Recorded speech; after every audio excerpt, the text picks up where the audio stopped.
देखो, जो अपन ने इनहेरेंट लिमिटेशंस ऑफ ऑडिट पढ़ा इसके पहले, ठीक है, वो भी यहाँ से चालू करना। वो बेसिकली ये है कि भाई ऑडिटर 100% गारंटी नहीं दे सकता, तो उसकी क्यों का जवाब है। हम कह रहे हैं कि भैया ऑडिट में 100% इंश्योरेंस मिल जाए, मिल नहीं मिल सकती। लेकिन क्यों? क्योंकि उसमें इनहेरेंट लिमिटेशन है। भाई क्या इनहेरेंट लिमिटेशन है? अब इनहेरेंट लिमिटेशन ऐसी हैं जिसके कारण कि वो परफेक्ट काम नहीं कर पाएगा। कौन सी है वो इनहेरेंट लिमिटेशंस? तो अब भाई पहली तो ये कि अकाउंटिंग का ही नेचर ऐसा है, फिर सैंपल बेसिस पे चेकिंग होती है, फिर ऑडिटर के जो प्रोसीजर है वो इन्वेस्टिगेशन के हिसाब से थोड़ी ना बने हुए हैं। तो यही सारी बातें हैं। क्लियर है ना? अब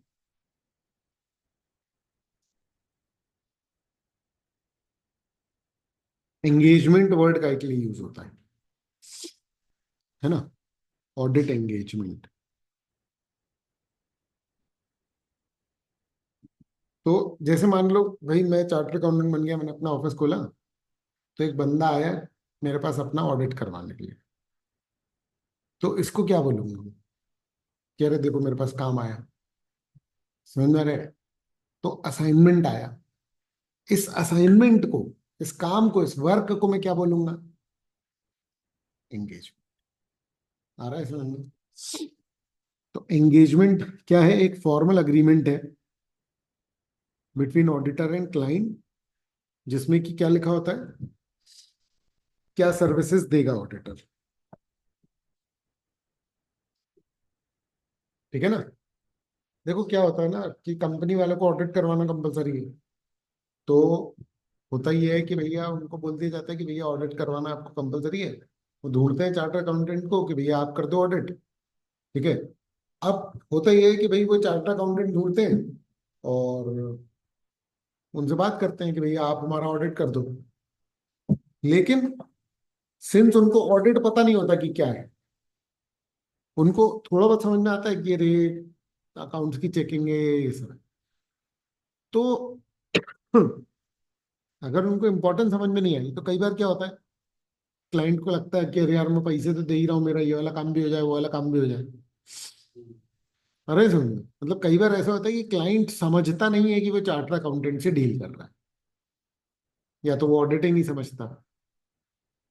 अरे समझ, अब ये ऑडिट जो है ना, वो थोड़ा ऐसा, एक तो हाई पोस्चर वाला काम है।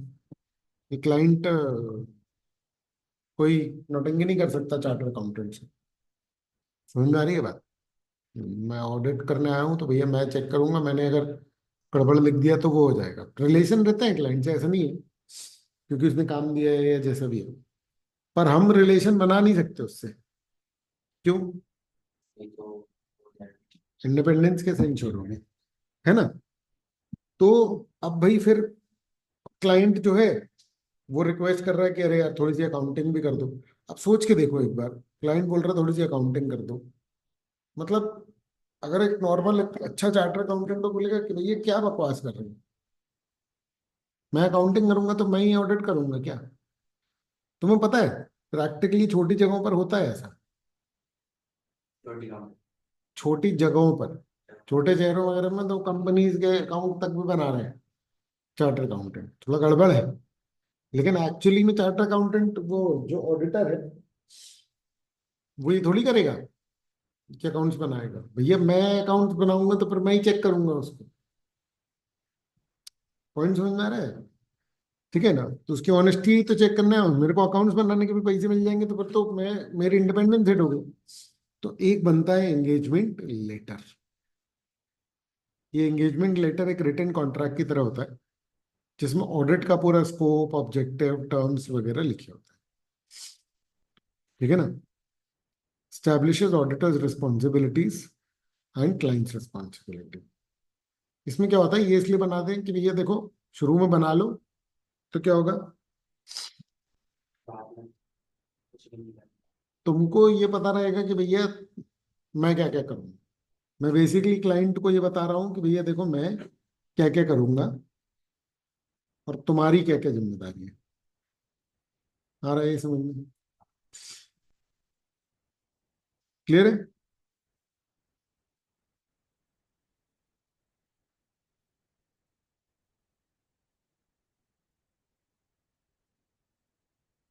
External audit engagement.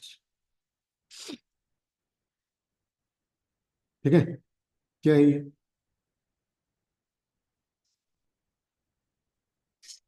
देखो, एक्सटर्नल ऑडिट का एंगेजमेंट है मतलब कि जो नॉर्मल कंपनीज की ऑडिट होता है ना, उसको एक्सटर्नल ऑडिट का एंगेजमेंट बोलते हैं। एक्सटर्नल ऑडिट मतलब कि चार्टर्ड अकाउंटेंट जो ऑडिट करने आ रहा है वो बाहर से आ रहा है, इसलिए उसका नाम क्या हो रहा है? एक्सटर्नल। तो जब चार्टर्ड अकाउंटेंट चेक करता है तो जितने भी यूजर्स हैं फाइनेंशियल स्टेटमेंट के, उनका कॉन्फिडेंस बढ़ जाता है। किस पर? फाइनेंशियल स्टेटमेंट पर। यही पर्पस है। ऑडिटर जो है वो क्या प्रोवाइड करता है? रीजनेबल एश्योरेंस कि बुक्स जो हैं, फाइनेंशियल स्टेटमेंट्स जो हैं, वो फ्री फ्रॉम मटेरियल मिसस्टेटमेंट है ना, कि पीएनएल वगैरह में जो भी अमाउंट आ रहा है उसमें कोई भी मटेरियल मिसस्टेटमेंट नहीं है। ऐसा कौन बता रहा है? मतलब यही ओपिनियन दे रहा है जो चार्टर्ड अकाउंटेंट है ना। फिर इसी को स्टैट्यूटरी ऑडिट भी कहते हैं। हमारे देश में स्टैट्यूटरी ऑडिट हर कंपनी के लिए क्या है बेटा? कंपलसरी। कंपनीज एक्ट में लिखा हुआ है। और voluntary audits for non corporate entities to gain credibility and trust. ठीक है। तो स्टैट्यूटरी का मतलब क्या हो गया? लिख लिख लेना इसको, है ना, ये है कंपलसरी। और ये जो वॉलेंट्री वाला है, ये कौन सा है? ये है ऑप्शनल।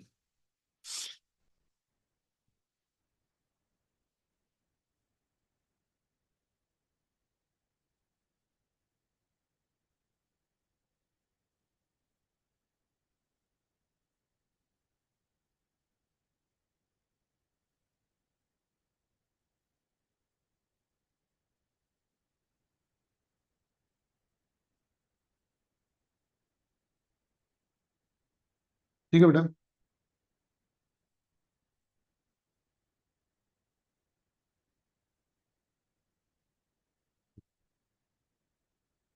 चलो क्वेश्चंस करो।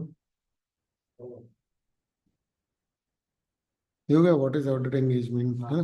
ये चारों तीन ही। ठीक है।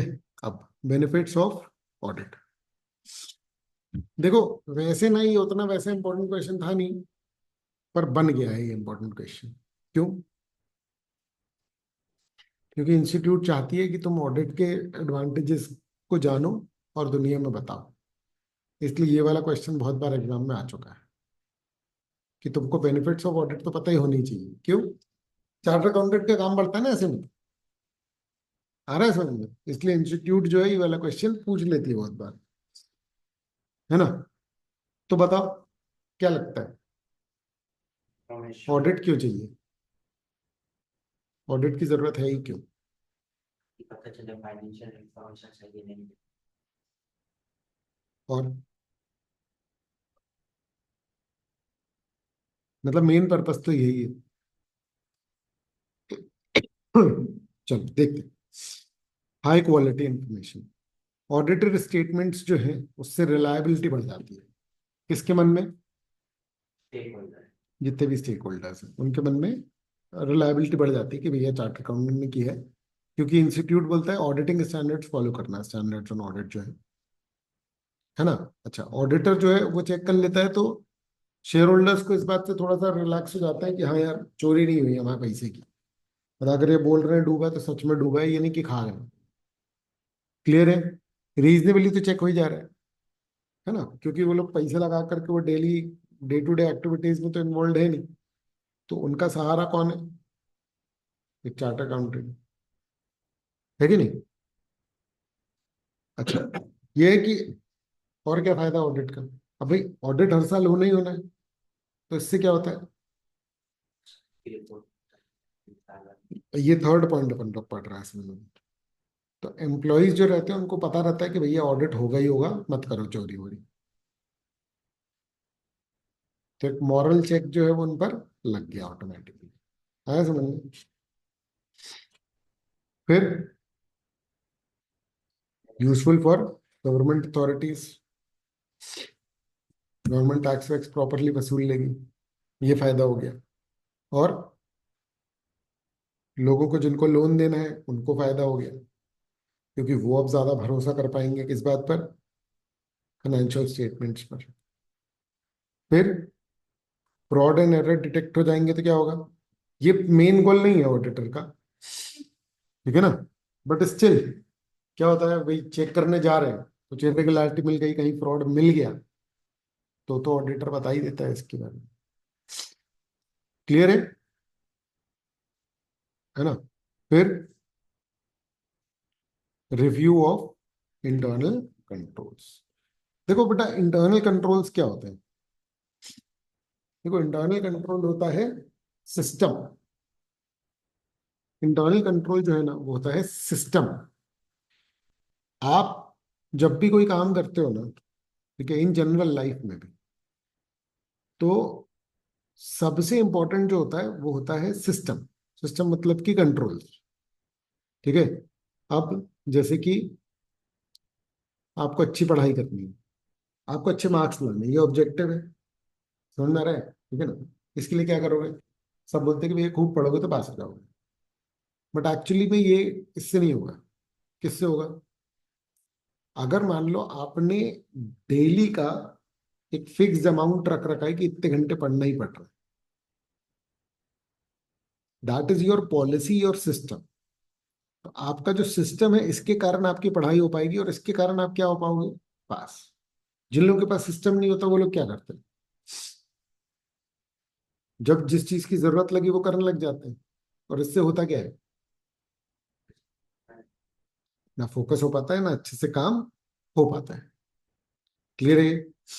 तो पॉइंट्स आउट डेफिशिएंसीज। ऑडिटर जो है वो चेक करता है एंटिटी में आकर के कि इनके सिस्टम्स क्या है, यानी कि इनकी परचेज करने की पॉलिसी क्या है, इनकी सेल करने का सिस्टम क्या है। कि सेल करते हैं तो फिर उस समय फिर ये इनवॉइस दे देते हैं, 5 दिन के अंदर अंदर पेमेंट मंगा लेते हैं। परचेज करते हैं तो 4 दुकान में पता करते हैं। समझ में आ रही है बात? सबसे इंपॉर्टेंट चीज है, पूरा चैप्टर इस पर हम लोग पढ़ेंगे, review of internal controls. Clear है? पॉइंट्स आउट डेफिशिएंसीज, है ना, and suggest improvement for better internal control systems. ये बेनिफिट्स हैं। जो भी आपको क्वेश्चन आएगा आपको इस हिसाब से देखना पड़ेगा। क्लियर है? ठीक है।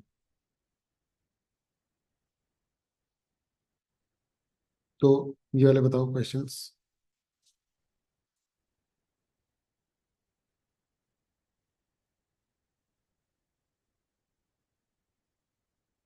है ना? गारंटी नहीं है।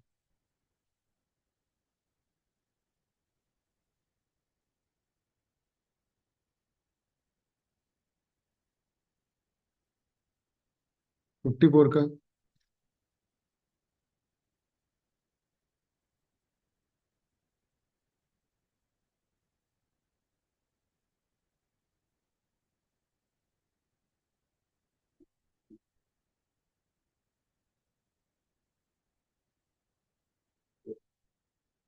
ठीक है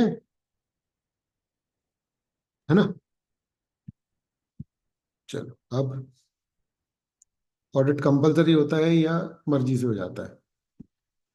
तो देखो, ऐसा है कि कंपनी के लिए का तो कंपलसरी होता है, और पार्टनरशिप इंडिविजुअल वगैरह के लिए क्या होता है? वॉलेंटरी होता है। आ रहा है समझ में?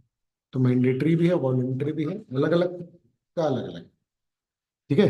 कंपनी का स्टैट्यूटरी ऑडिट कंपलसरी होता है। टर्नओवर बढ़ गया तो टैक्स ऑडिट कंपलसरी होता है, इनकम टैक्स एक्ट के हिसाब से। अगर आपका टर्नओवर एक लिमिट के ऊपर जाता है तो आपको एक टैक्स ऑडिट कराना पड़ेगा। इसका मतलब ये हुआ कि अब देखो, अपने नंबर ऑफ ऑडिट्स ना बढ़ते जाएंगे। एक बिजनेस एंटिटी का ना एक ऑडिट नहीं होता, क्या होता है? मल्टीपल ऑडिट्स होते हैं। तो कंपनी वाला जो ऑडिट है वो एक ऑनेस्टी का अलग हुआ, एक टैक्स की चेकिंग वाला अलग से ऑडिट होता है, फिर एक इंटरनल ऑडिट अलग से होता है। इसके अलावा बैंकिंग के भी बहुत सारे होते हैं, तो बहुत सारे टाइप के ऑडिट हो जाते हैं, हर का ऑब्जेक्टिव जो है वो डिफरेंट है। देखो ज्यादातर तो चार्टर्ड अकाउंटेंट करता है, क्योंकि टैक्स ऑडिट भी चार्टर्ड अकाउंटेंट करता है, कंपनी वाला ऑडिट भी करता है, इंटरनल ऑडिट भी चार्टर्ड अकाउंटेंट करता है। लेकिन कंपलसरी चार्टर्ड अकाउंटेंट का एक्सक्लूसिव कौन सा है? कंपनी का ऑडिट मेन वाला और टैक्स ऑडिट। इंटरनल। इंटरनल में चार्टर्ड अकाउंटेंट भी करता है, दूसरे लोग भी करते हैं। आ रहा है इसमें? ठीक है।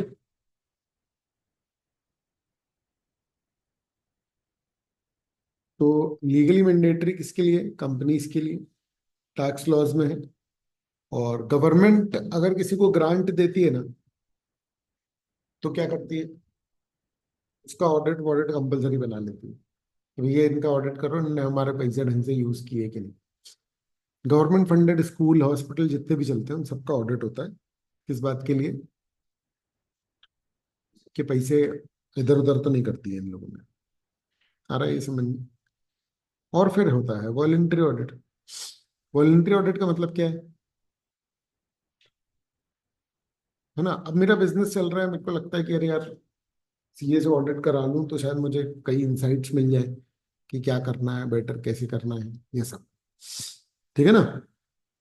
सम organisation have internal rules that require an annual audit to maintain transparency.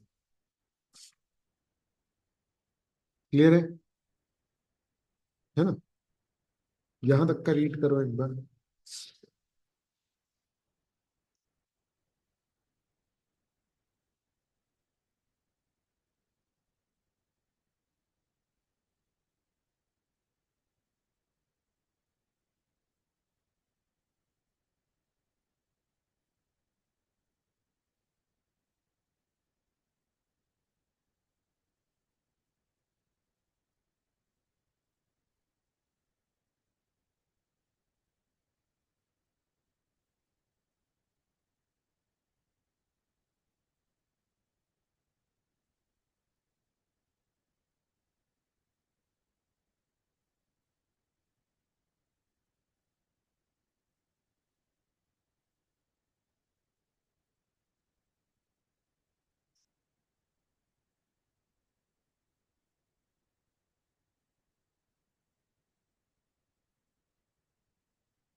ठीक है।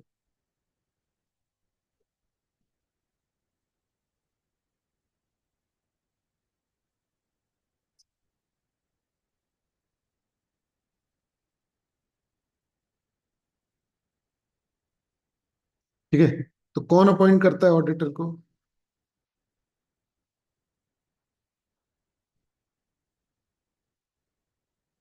तो कंपनी वाले ऑडिट में शेयर होल्डर्स करते हैं annual general meeting.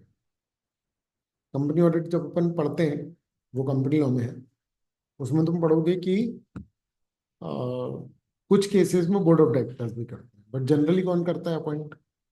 Share holders. एक कंपनी का मालिक कौन होता है? Share holders. ठीक है ना? गवर्नमेंट कंपनीज का ऑडिटर कौन होता है? Comptroller and auditor general. ठीक है ना? क्लियर है ये?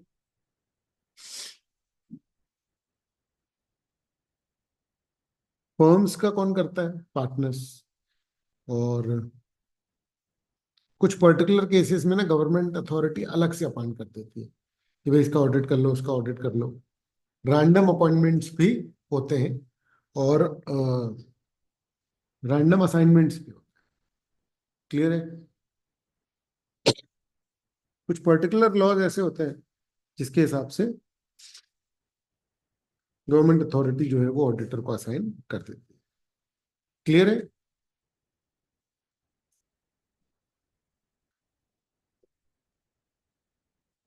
ठीक है। अब ऑडिट रिपोर्ट अपन किसको सबमिट करते हैं?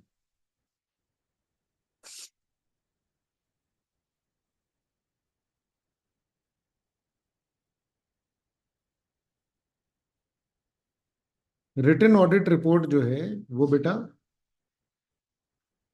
उस पार्टी को सबमिट होती है जिसने अपॉइंट किया है।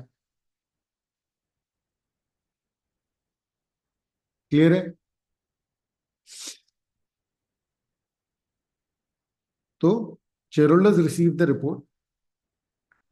कंपनीज के केस में शेयर होल्डर्स को मिलती है रिपोर्ट और जनरली उसको कहां पर प्रेजेंट किया जाता है बेटा?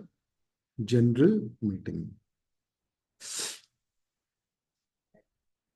ठीक है। फर्म्स के केस में रिपोर्ट किसको दी जाती है? पार्टनर्स को। और अदर केसेस में इन जनरल जो भी अपॉइंट करता है ना, अपन रिपोर्ट फाइनली किसको देते हैं? उसके व्यक्ति को। क्लियर है? तो जैसे अब इंगेजमेंट वाला लेटर साइन होगा, हम्म। उसको रिपोर्ट। हाँ, बिल्कुल सही है ना। अपॉइंटिंग अथॉरिटी के साथ होता है नॉर्मली, है ना। बस कंपनी में थोड़ा सा अलग है क्योंकि शेयर होल्डर्स को दे रहे हैं अपन। और एंगेजमेंट लेटर अपना किसके साथ साइन होता है? बोर्ड ऑफ डायरेक्टर्स के साथ। क्लियर है? या कंपनी के साथ? चलो, है ना।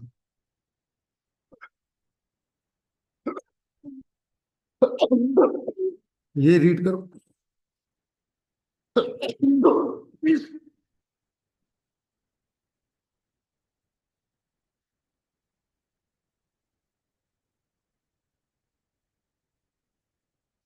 4 फ्रेंड्स है ना, स्कूल डेज से। अब सीए फाउंडेशन क्लियर कर लिया सेम अटेम्प्ट में, सीए इंटर में आ गए। ठीक है ना। All of them are avid news listener. News listener है, बहुत बढ़िया। क्लियर है? फिर बिजनेस न्यूज वगैरह देखते रहते हैं ये लोग, है ना। ये क्लियर है? अब क्या हो रहा है? They are trying to understand new subjects including auditing, है ना। रोहित, गुरप्रीत और अली, कौन छूटा? गुरेटी, है ना। स्टार्टेड अटेंडिंग लाइव क्लासेस जो कि आईसीआई कराता है। गुरेटी नहीं कर पाई, है ना, लाइव क्लासेस, क्योंकि वो पेरेंट्स के साथ हॉलीडे पे गई थी। तो उसने सोचा कि यार अपन कर लेंगे ज्वाइन बाद में। आ रहा है समझ में? फिर क्या हुआ? Ali had join the classes, पर उसने कुछ लेक्चर स्किप कर दिए। ठीक है ना। फिर एक बार ये लोग सब मिले। अब जब मिले आपस में, ठीक है, तो क्या हुआ? डिस्कशन इनके हुए ऑडिट को लेकर के कि भैया ऑडिट क्या है, कैसा है, मतलब तुमको समझ में आ रहा है कि नहीं, हमको समझ में आ रहा है कि नहीं, ऐसा वाला। क्लियर है ना। फिर they discuss many thing, nature, scope, benefits and other general practical issues. Goretti was regular in keeping track of the audited results of companies being published. पता है तुमको, जो भी बड़ी कंपनीज होती हैं उनके रिजल्ट्स पेपर में पब्लिश होते हैं। कंपलसरी है ये, लीगली कंपलसरी है, पेपर में पब्लिश करने पड़ते हैं उनको। क्लियर है? ठीक है ना। फिर क्या है?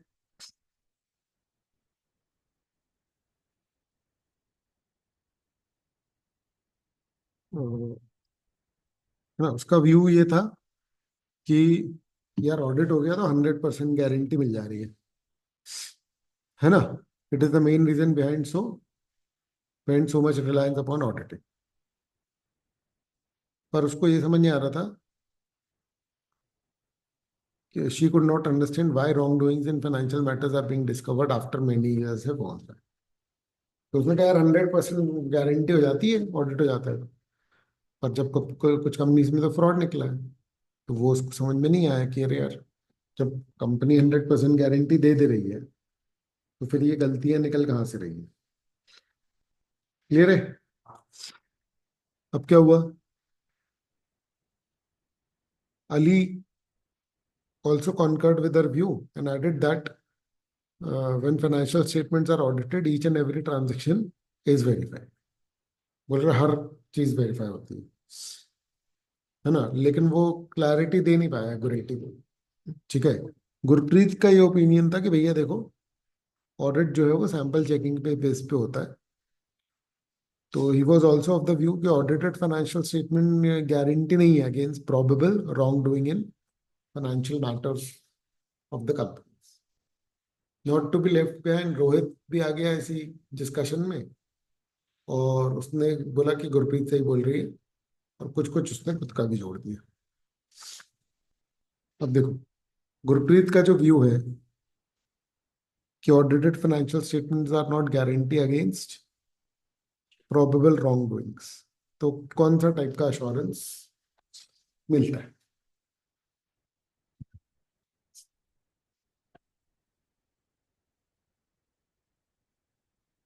ये सी, एब्सोल्यूट नहीं मिलता, पर हाई डिग्री मिलता है। क्लियर है? सेकंड,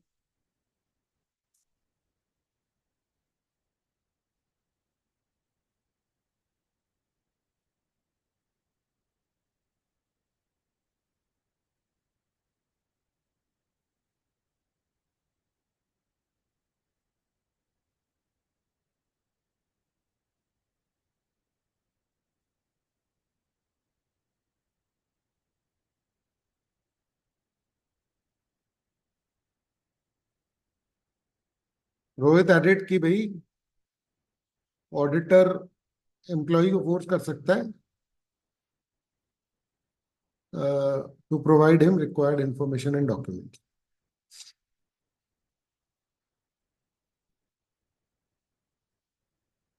सारे ऑप्शंस रीड करो।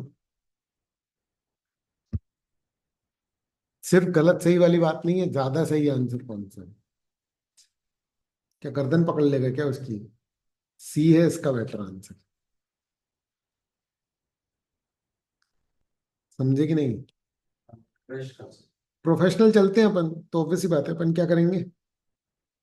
हैं। रिक्वेस्ट।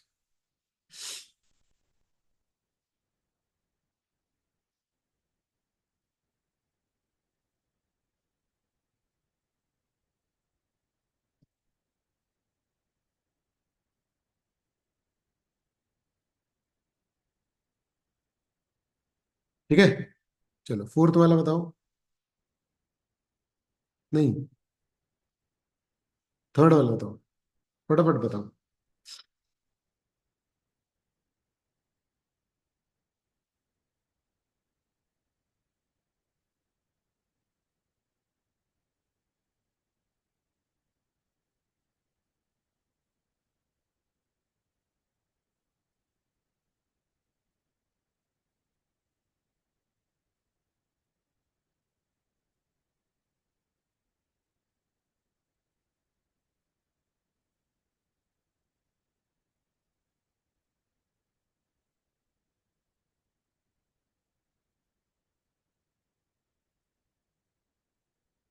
तीन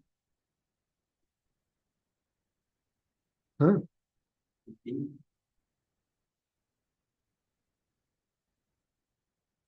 थर्ड का डी।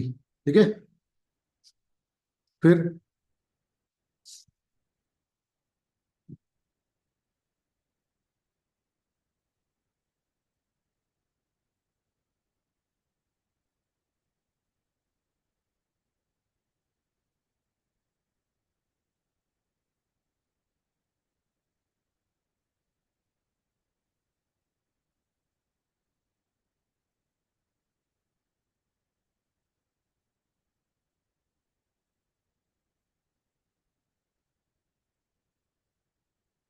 ठीक।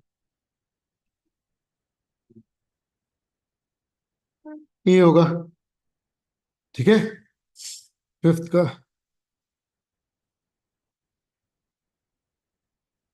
ये ABCD है, ये EFGH छप गया है।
ठीक, खड़े हो।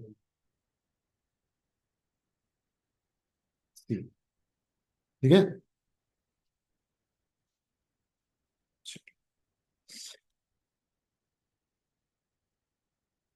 ये वाला बताओ।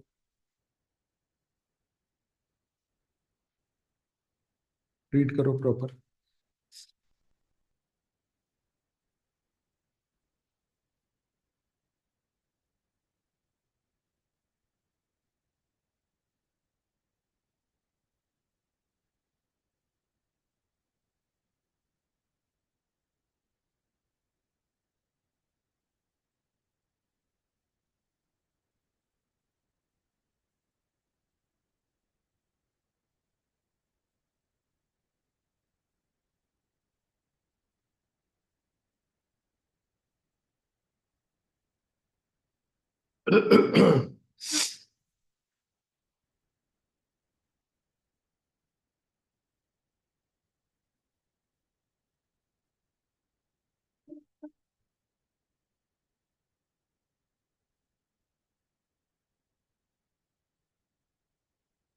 देखो वीवा प्रोडक्ट्स है ना, वो पार्टनरशिप में है किसके साथ? डिजाइनर ड्रेसेस बनाने के लिए उसने JJ इन कंपनी को अपॉइंट किया। ठीक है ना। ऑर्डर्स सेटिस्फाइड थे किससे? With the control systems, carried out required procedures and necessary verifications. In particular उन्होंने सैंपल चेकिंग करी, traced purchase bill to GST portal and also made confirmations from suppliers. इसका मतलब समझ रहे हो? बिल विल देखे, GST से मिलाए, सप्लायर से पूछा उनका इतना बैलेंस था कि नहीं। अब उनका ये था कि भाई ये तो ऑडिट एविडेंस तो लेते ही हैं अपन, है ना। एक ऑडिट रिपोर्ट सबमिट करी है उन्होंने फिर फर्म को, और उन्होंने बोला कि भैया ट्रू एंड फेयर व्यू है आपका, क्लियर है। अच्छा, अब बाद में पता चला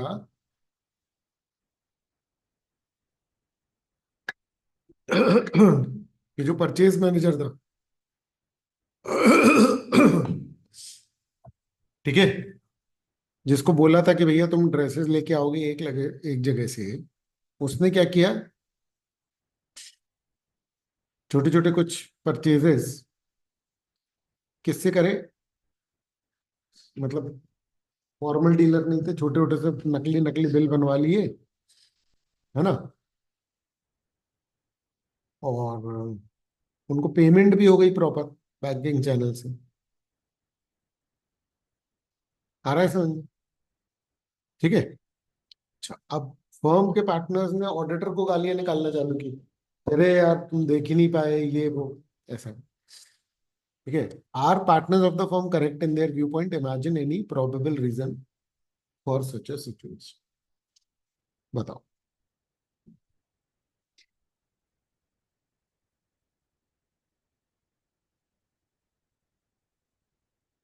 ये गलत है।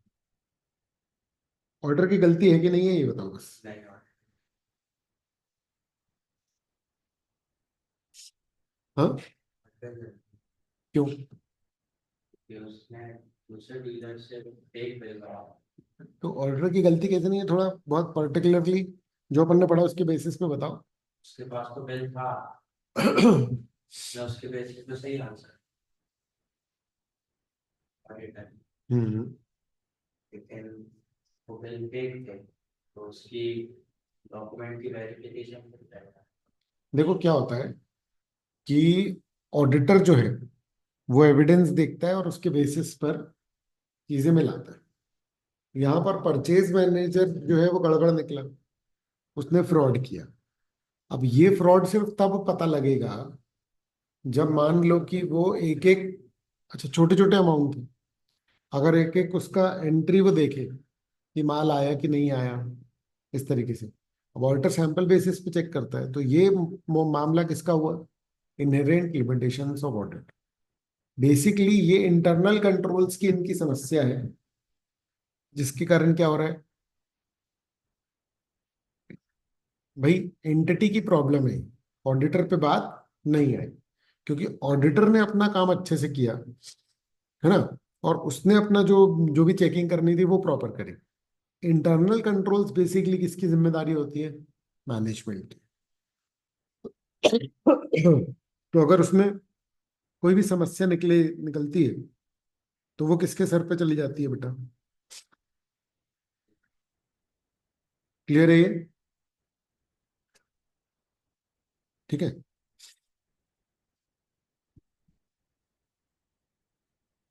है ना?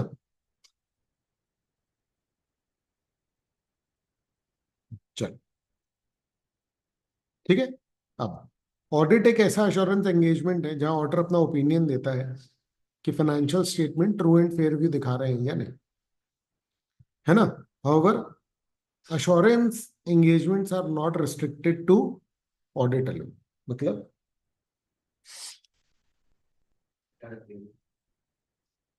मतलब ऑडिटर जो सिर्फ ऑडिट नहीं करता, अश्योरेंस एंगेजमेंट जो होते हैं और भी टाइप के होते हैं। क्लियर है? तो अपन लोग ये देखते हैं, ठीक है ना, अलग अलग टाइप के अश्योरेंस एंगेजमेंट्स देखते हैं। ठीक।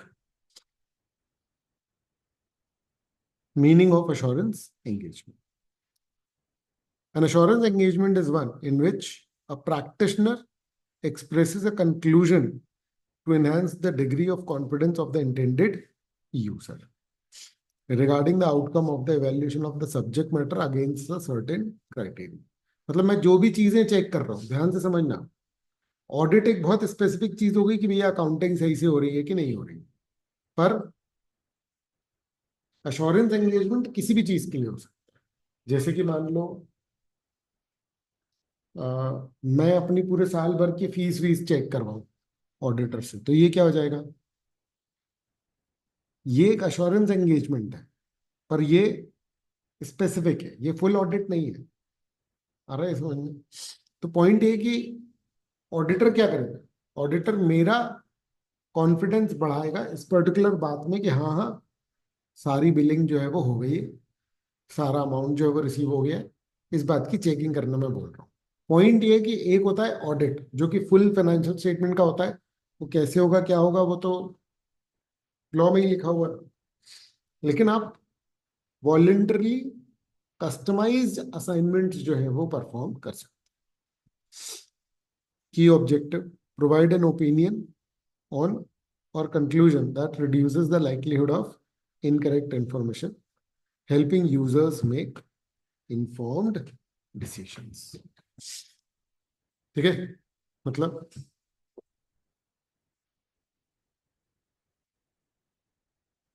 प्रीमियम कितना है?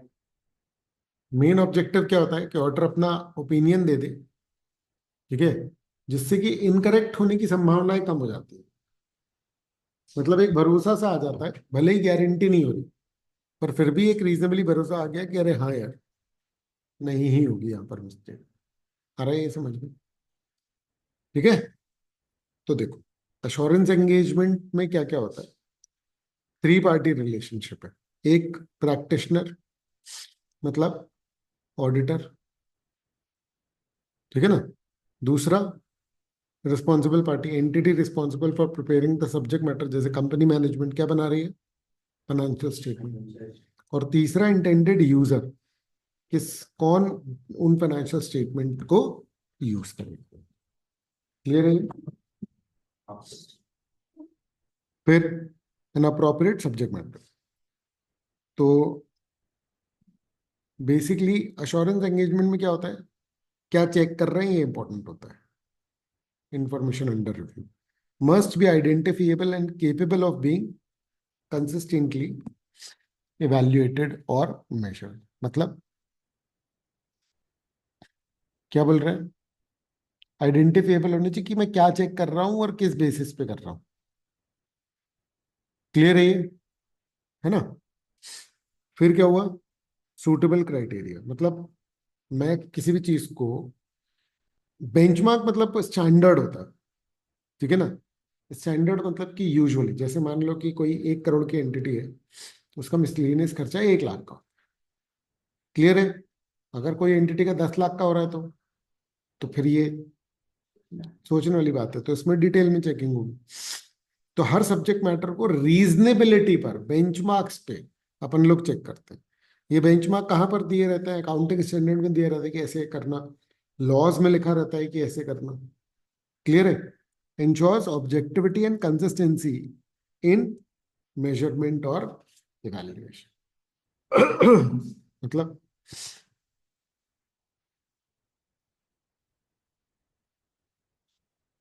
क्राइटेरिया अगर सूटेबल होगा तो फिर ज्यादा बेहतर तरीके से हम कर पाएंगे। देखो क्या है, ऑडिट सब्जेक्टिव चीज है, पर एकदम सब्जेक्टिव नहीं होना चाहिए। समझ में आ रहा है कि एकदम ही ओपिनियन हो, क्योंकि क्या होता है ना, फिर पता क्या होता है, कोई एक चीज है अगर बिल्कुल ही सब्जेक्टिव छोड़ दिया जाए तो हर व्यक्ति का अपना ओपिनियन है उस पर, और क्या सही है क्या गलत वो कुछ हो नहीं पाएगा। इसीलिए मिनिमम स्टैंडर्ड्स तय किए गए हैं, किसके द्वारा, आईसीआई ने स्टैंडर्ड्स बना दिए, अकाउंटिंग स्टैंडर्ड है, लॉ है। तो इनमें लिखा है कि भैया इतना तो होना ही चाहिए कम से कम। तो ऑडिटर जो है वो उतना तो चेक करेगा ही करेगा कि इस बेसिस पे होना चाहिए, नहीं तो गलत है। और ये जरूरी है। आ रहा है समझ में? फिर क्या है, सफिशिएंट अप्रोप्रिएट एविडेंस। ये बहुत इंपॉर्टेंट है, ये टर्मिनोलॉजी याद रखना। ठीक है? सफिशिएंट का मतलब relates to quantity of audit assurance evidence obtain, और अप्रोप्रिएट का मतलब क्वालिटी की बात चल रही है ना, relevance and reliability of evidence. ठीक है? मतलब कि सबूत जब आप इकट्ठे करोगे किसी भी चीज को चेक करने के लिए, तो किसी भी चीज को चेक करने के लिए मेरे पास 3 5 10 15 कितने भी तरीके हैं। मैं रीजनेबली देख लूंगा कि भैया 5 चीजों से मैंने चेक कर लिया तो मेरा रीजनेबल हो गया। याद रखो, मैं जितने में सेटिस्फाई हो जा रहा हूँ उतना मैं छोड़ दे रहा हूँ फिर। क्लियर है? मैं ऐसा नहीं कि उसके 15 है तो 15 के 15 चेक करूँ। अगर 5 सबूत मिल गए तो, और मुझे यकीन हो रहा है कि वो सही है, तो मैं ये लिख लूंगा सारी बातें। 5 सफिशियंट है तो 5 में हो जाएगा। क्वांटिटी की बात चल रही है, कितने एविडेंस। और अप्रोप्रिएट मतलब की क्वालिटी की बात हो रही है। इसका मतलब देखो, जैसे एग्जांपल से समझो, मैं एक कंपनी में ऑडिट करने जा रहा हूँ। उस कंपनी ने लिखा है कि हमने 50 करोड़ के कंप्यूटर खरीदे। ठीक है? अब बताओ कि मैं इस बात पे कैसे भरोसा करूँ, कौन सा, कितने तरीके हैं चेक करने के, कितने सबूत इकट्ठे करूंगा। वो क्वांटिटी की बात हो गई, वो बात हो गई सफिशिएंसी की, है ना? और एक आएगी अप्रोप्रिएटनेस की, मतलब क्वालिटी की। तो बताओ किस चीज को देख के, चलो तो देख लिए, है ना? इतना इनफ है क्या? बिल्स में क्या देखोगे? और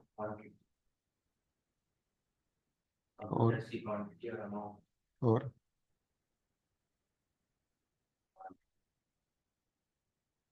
नाम, हमारे नाम पे है कि नहीं, सोच के देखो ना। नहीं, हमें मिले कि नहीं मिले वो तो तुमने देख के चेक कर लिया, ठीक है ना? लेकिन हमारे ही हैं कि नहीं, समझे कि नहीं? क्योंकि पता चला किसी और के हमने दिखा दिए तो फिक्स एसेट, और ला कर भी रखवा लिए तो बिल में वहाँ नाम होना चाहिए, फिर बिल परचेज का ही होना चाहिए, किराए का नहीं, तो फिर ट्रांजेक्शन बदल गया। और अब 50 करोड़ है तो फिर और 4 चीजें करेंगे हम। समझ में रहे कि किससे लिया, क्या कंपनी में यूसेज वगैरह कुछ है इसका ऐसा, या कुछ प्लान कर रहे हैं? क्योंकि फालतू तो खरीदे नहीं होंगे। पॉइंट समझ रहे हो? फिर उस पर डेप्रिसिएशन लगाया कि नहीं, उसको कैपिटलाइज किया कि पीएनएल में डाल दिया। मतलब पॉइंट है कि 50 चीजें इसमें रहेंगी। अब जब मैंने 4 एविडेंस चेक किए तो वो हो गया सफिशिएंट। सबसे अप्रोप्रिएट कौन सा लग रहा है तुमको? सबसे अप्रोप्रिएट है कंप्यूटर ही देखना। कंप्यूटर दिख रहे हैं तो मतलब कि एक एश्योरेंस है कि हाँ इन्हीं के होंगे, क्योंकि इसमें सबसे ज्यादा मेहनत लगेगी कि दूसरे के कंप्यूटर लेकर के आना। इतना फ्रॉड जनरली कोई नहीं ही करेगा। मतलब मैं उसके लिए भी चेकिंग कर ही रहा हूँ। ठीक है ना? तो याद रखना, मेरे सारे एविडेंस, मतलब मैं जितने भी एविडेंस ले रहा हूँ भरपूर क्वांटिटी में ले लेना। और दूसरा, वो वाले एविडेंस जरूर देख। देखो समझो, कंप्यूटर्स खरीदे, मान लो कि 25 लोग आकर के गवाही दे रहे हैं कि हाँ कंपनी ने खरीदे, ये भी तो एविडेंस है ना। पर इससे ज्यादा रिलायबल कौन सा एविडेंस? और बिल। समझ में रहे ये सब है। तो अप्रोप्रिएट एविडेंस ही देखना, एविडेंस कुछ भी हो सकता है। क्लियर है? सीसीटीवी से दिखा दिया उनने कि देखो जब आए थे, अरे सुन, लेकिन गलत कुछ भी हो सकता है। ठीक है? तुम कंप्यूटर भी देखोगे, क्योंकि नए खरीदे, पता चला देखने से समझ में आ रहा है सेकेंड हैंड है, तो आप समझो कितने इश्यूज निकलते हैं, कितने पॉसिबल है इश्यूज निकलने। क्लियर है? प्रैक्टिशनर्स जो है वो प्रोसीजर लगाते हैं, एविडेंस लेते हैं, that meets both sufficiency and appropriateness,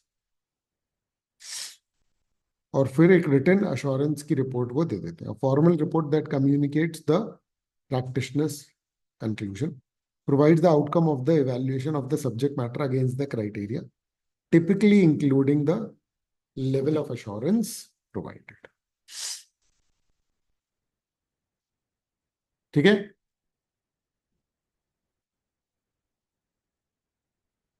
तो एक अश्योरेंस एंगेजमेंट के क्या क्या एलिमेंट्स होते हैं ये आप इससे देख सकते हो।